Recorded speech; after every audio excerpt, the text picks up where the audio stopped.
வணக்கம். முதலில் நான் திமுக தலைவராக திரு M.K. ஸ்டாலின் அவர்களை தேர்வு செய்ததற்கு வாழ்த்துக்களை தெரிவிக்க விரும்புகிறேன்.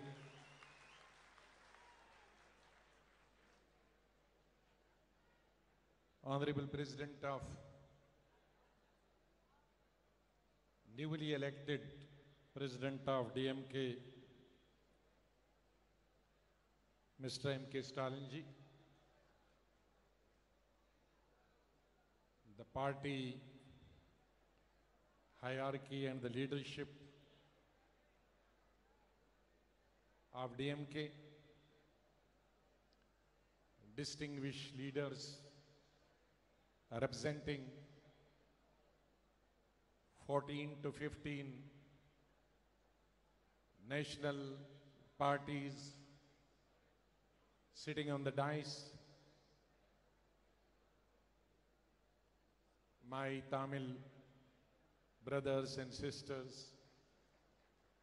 who are here for more than almost 4 hours. At the outset, I would like to congratulate Mr. Stalin ji for having been unanimously elected as the President of DMK. And I'm sure that under his dynamic and youthful leadership, the DMK will be further strengthened. And this party, like Kallenjar ji's time, will provide a great strength to all those political forces who have been fighting for secularism, socialism, and democracy. Ladies and gentlemen,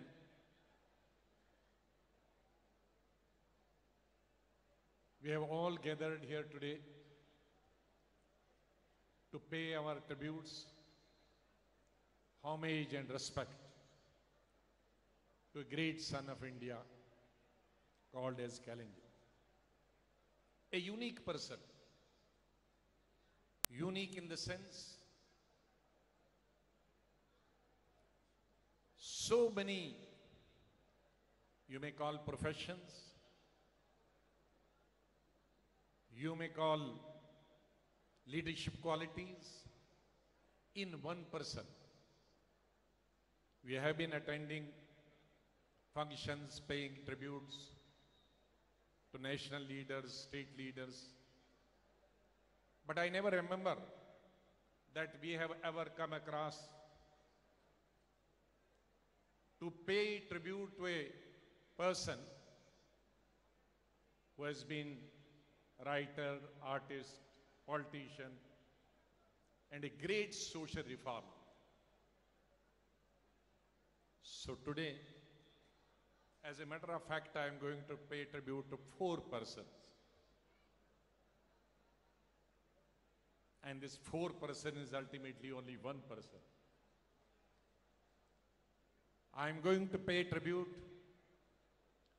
to a father figure. I will start with my own person. My association with him goes back more than 4 decades. When I was a student leader, not student leader basically, I was a youth Congress leader, the National General Secretary in 77, 78, 79, in charge for southern part of the country. I must thank Mr. Thangabalu, a former union minister, who was the State Youth Congress president those days while I was the General Secretary, National General Secretary. We had organized, I think it was 78, 79, a youth congress function of southern states, 2 days convention in Chennai. It was in month of July that I came to oversee the arrangements. And Mr. Thangabalu told me, would you like to meet Karunanidhi ji? I said, but we are in 2 different parties. That time he was with Janata Party and we were in opposition. He said, there's no harm, I am very close to him, we can go. I said, yes, I have heard so much of him. I would love to see him. So we went to his residence. So in the first meeting it clicked. Oh, he said, you have from Kashmir. You must be feeling so hot here. Do you need something? You are having convention. You need some support. You can just imagine a person who is not associated with our political party, in a different political camp, opposite different camp. But see the humanity, see the nobility. That was, and after him till date, I think till death, he has been a fatherly figure for me. A month later, when that convention took place, the same thing I told Sanjay Gandhi, because he came to attend that function. I said, let us meet this Karunanidhi ji. He gladly said, let's go. So he treated him the same way he treated me in the first meeting. So Sanjay Gandhi was equally impressed, if not more impressed than me. And then ultimately, both of us talked to Indiraji, and that was the beginning of 1980, again joining hands together. And I am one of the most fortunate persons that since then, till his death, whenever there has been any problem or whenever there has been any ticket distribution between Congress and DMK, and if there's any dispute between DMK and Congress party, do you know who would I go to? Not to my Congress president, but to Kallenjar ji. He used to be my judge and he used to do the justice. So I have lost a fatherly figure. That's why I would like to pay tributes to him, his memory, my association with him, and association with the family. I would also like, now here that was my personal tribute. When it comes to the other parts of the tribute, I represent here my party, and I also represent the Congress President, Mr. Rahul Gandhi, and former President, Mrs. Sonia Gandhi ji here. Ladies and gentlemen, now I pay tribute to a great writer of the country. And who was that great writer of the country? He is Kallenjar.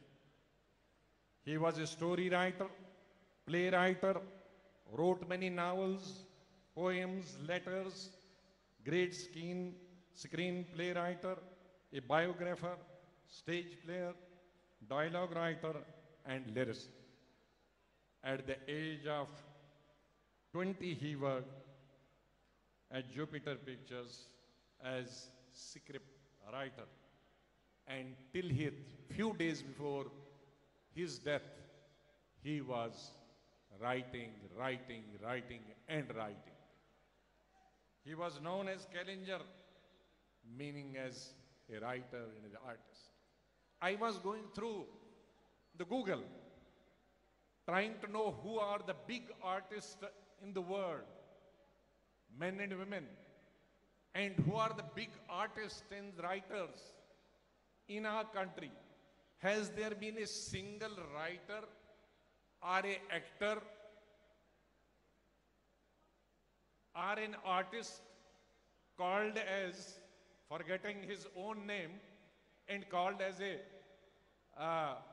by each and every person as a leader or as a actor or as a writer or as a poet. Nobody. They were still, howsoever big poet or writers they might have been, called by their own original name. But he is the only unique person in the world who has been so associated with art and culture and his writing that his name became actually as an artist and a writer, that is a Kalingya. So I pay this tribute to a great writer of our country. Now I pay a tribute to a social reformer and champion of social justice. So Karunanidhi ji, besides a great writer, he was a social revolutionary, following the footsteps of legendary Deva Periyar and Anna. Modern Tamil Nadu has been shaped decisively by Kalingya. He revolted against caste-based discrimination during his school period. My friend, Secretary General of the CPM, was talking how Kalingya fought against the discrimination. So Kalingya was at the age of 14 years when he didn't like caste discrimination, when he didn't like criminal discrimination. So that was Kalingya. He nationalized public transport. He brought land reforms, including free land for cultivation, gave house-side pattas. He abolished hand-drawn rickshaw, farm slum clearance board. He constituted drinking water board, provided free electricity to farmers, farmers market. He was famous for writing off of cooperative loans to the farmers. He formed Sanatan Commission for welfare of backward classes, laid the foundation of social justice in Tamil Nadu. He worked hard for the socio-economic development of the backward classes, most backward classes, STs, scavenging community, and by providing reservation in education and employment. I think he was the first Chief Minister in South India to provide reservation to minorities in employment. I think the Kerala and Karnataka and Tamil Nadu came, and Andhra came much later, but he was the leader who, besides providing the reservation to other communities, he didn't feel shy providing reservation in jobs to the Muslim minorities. So he created centers of rehabilitation for beggars as well as those afflicted by leprosy. He introduced schemes for women marriage. Many more schemes have been implemented and created much later on. But I think he was the first person to conceive the scheme for women's marriage and scheme of financial assistance for maternity. 33% reservation in local bodies and 30% reservation for women in government service. That is unheard, unseen in any part of the country. That is Kalingya, which is why we called him a great social reformer or a great social revolutionary of this 20th and 21st century. Now here I pay tribute to a political leader. At the age of 33, he entered the Tamil Nadu Assembly in 1957. Again, I don't remember any politician having been Chief Minister decade after decade. Again, a unique example. Kalingya has been Chief Minister in 60s, in 70s, in 80s, in 90s, and the first 21st century. So in 5 decades in a row, he has been chief minister at least once. Nobody else in our country, they might have been chief minister together, but not in a row from 60 to 21st century. That is Kallenjar. I salute him as a political leader and for his political sagacity and the leadership he provided to the country and the people of this state. He was a long-standing leader of Dravidian movement and 10-time president of the DMK political party, and won 13 times, contested 13 times, and I think once he got elected unopposed, maybe total 14 times. Famous for simplicity and impeccable integrity. Now today you find North India, South India, somebody become minister 5 years in the state or center, having palatial houses.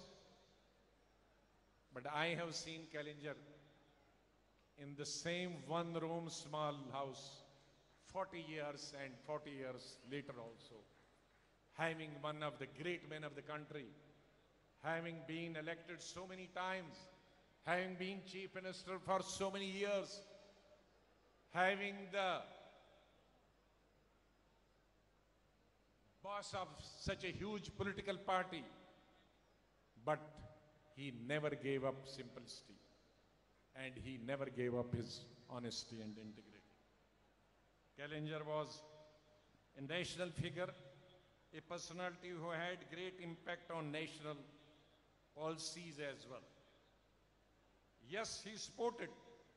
One of my friends from the national ruling party said here that he supported BJP.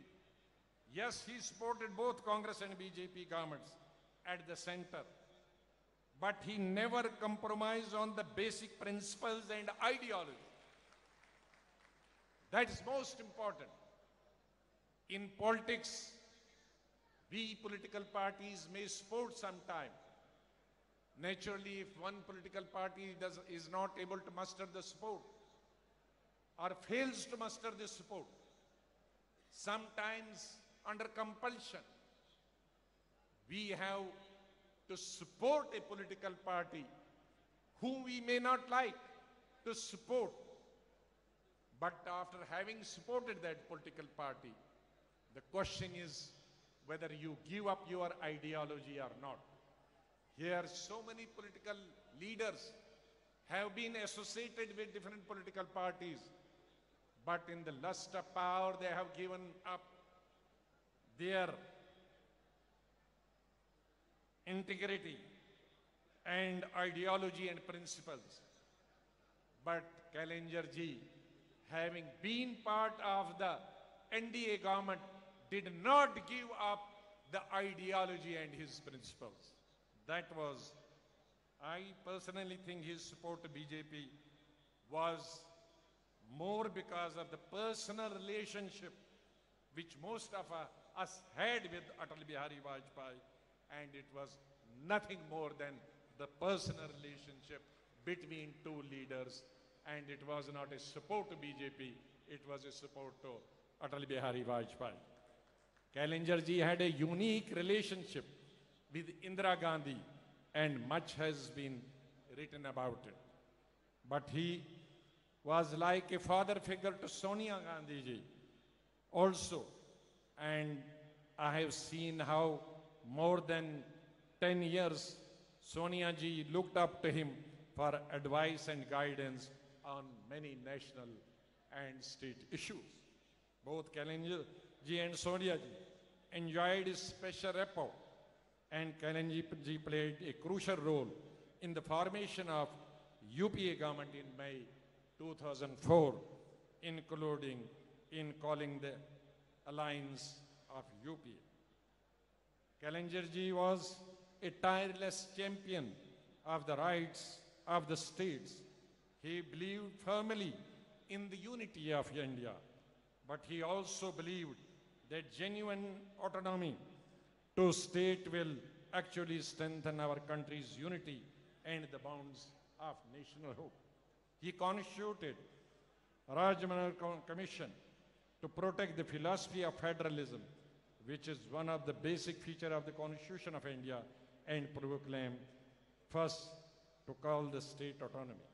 He was also the first to pass special resolution in the Tamil Nadu Assembly for this, the proclamation of the autonomy for the states and federalism at the state.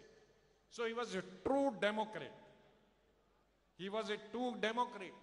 Had he not been true Democrat, he would have not opposed emergency. He would have not opposed emergency. But in 1975, and he passed a resolution in the assembly also against the democracy. But what is happening today? The emergency might have been bad, for which Mrs. Indira Gandhi himself said that in future she will never repeat.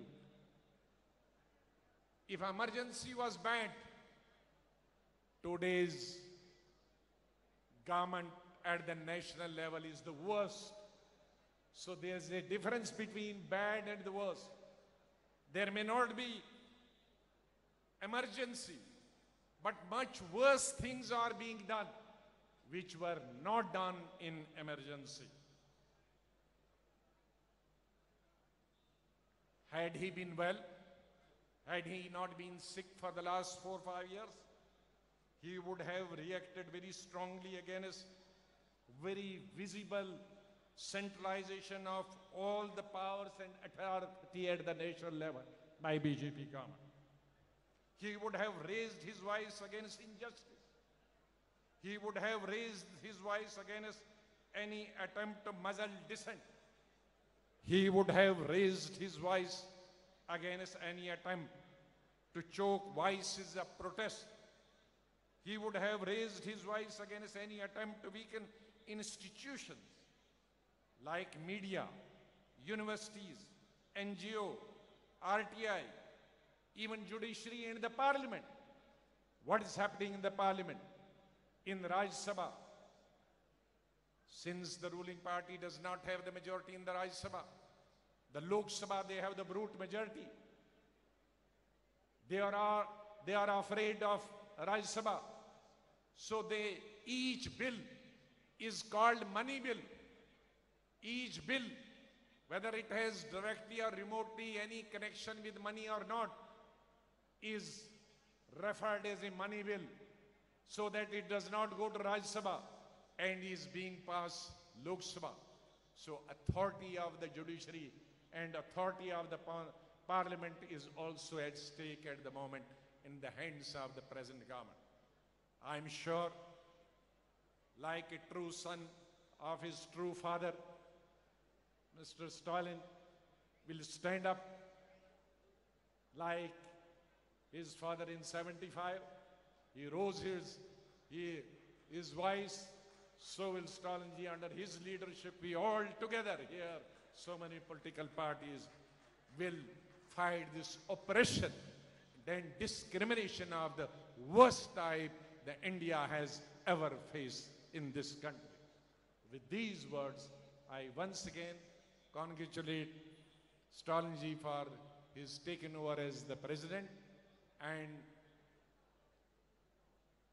I pray God that God give them strength, to him, his sisters, his brothers, his mother, to bear this irreparable loss, a vacuum which has been created, a big leader for which all of us, all of you, have to work together. I would like to assure the newly elected president our full support, Congress party's full support, and I think all other political parties have extended their support. Had they not extended their support, they would have not been here in this good number for 4 or 5 hours. And with these words, I once again pay a tributes and remember and pay my homage to great son of India, Kalenjarji. Thank you very much. Chennai தெற்கு மாவட்ட கழக செயலாளர் மா சுப்பிரமணியம் அவர்கள் நன்றி கூறுவார்கள்.